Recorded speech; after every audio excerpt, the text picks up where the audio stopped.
Di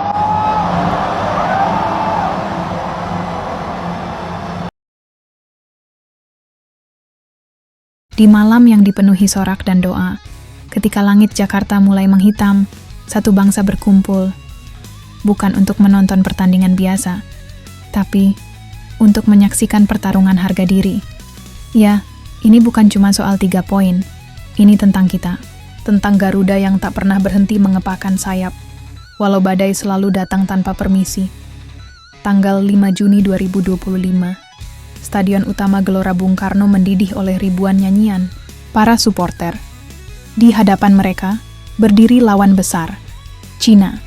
Bukan sekadar tim sepak bola, tapi lambang dari kuasa, sejarah, dan kesombongan lama. Tapi malam itu, Garuda tak tunduk. Ia justru bersiap untuk terbang. Ketika semua meragukanmu, saat sejarah menulis kekalahan demi kekalahan. Disitulah kebangkitan sering dimulai. Dari awal laga, Indonesia langsung menggebrak. Dengan semangat yang tak terbaca statistik, mereka menekan. Egy Maulana menggiring bola seolah sedang menari. Ricky Kambuaya menggila. Lini tengah seperti medan perang yang tak pernah sunyi. Dan satu persatu, keyakinan mulai mengisi udara.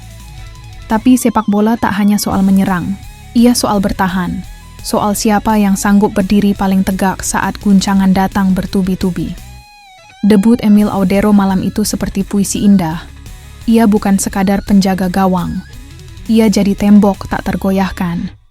2, 3, 4 kali penyelamatan, krusial. Dan setiap tangkapan itu bukan hanya menyelamatkan bola, tapi menyelamatkan harapan. Lalu datanglah momen yang takkan dilupakan anak-anak negeri ini. Menit ke-44, Kambuaya masuk ke kotak penalti. Kakinya dibangkol bak kail pancing, dan kemudian jatuh. VAR dipanggil. Detik-detik menegangkan berubah jadi letupan kebahagiaan. Penalti diberikan. Oleh Romeni maju.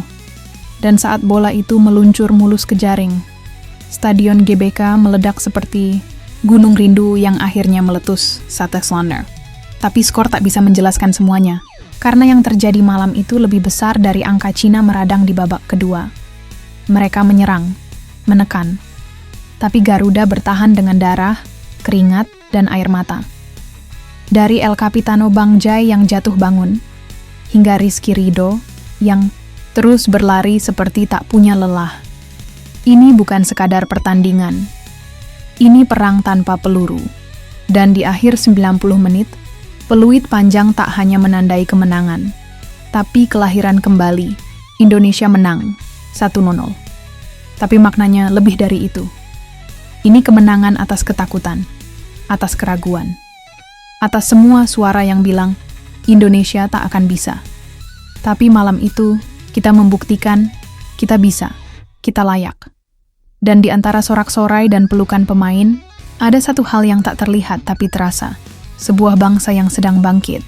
Presiden pun turun tangan, bukan untuk politik, tapi untuk negeri. Prabowo menyapa para pemain seperti bapak menyapa anak-anaknya.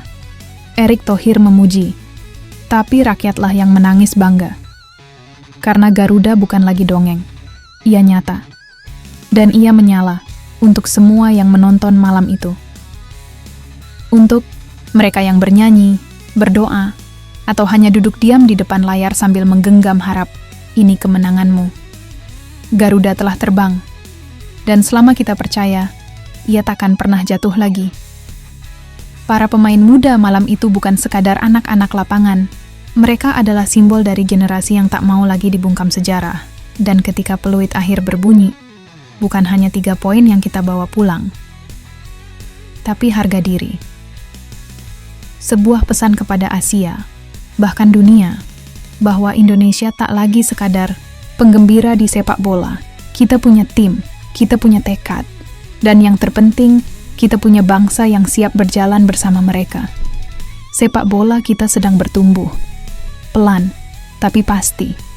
Dan malam itu adalah langkah kecil yang mengguncang tanah besar. Erick Thohir turun ke lapangan. Tak sekadar ucapan selamat, tapi penegasan bahwa ini bukan akhir, ini baru permulaan. Prabowo tersenyum, memeluk pemain satu persatu. Ia tahu, Kemenangan ini bukan karena kekuatan politik, tapi karena semangat rakyat. Dan di bangku penonton, ada jutaan yang bersorak. Tapi juga sadar, perjuangan belum usai, karena kemenangan sejati bukan saat kita mencetak gol, tapi saat kita terus berdiri, bahkan ketika seluruh dunia meremehkan. Dan mari kita bicara jujur.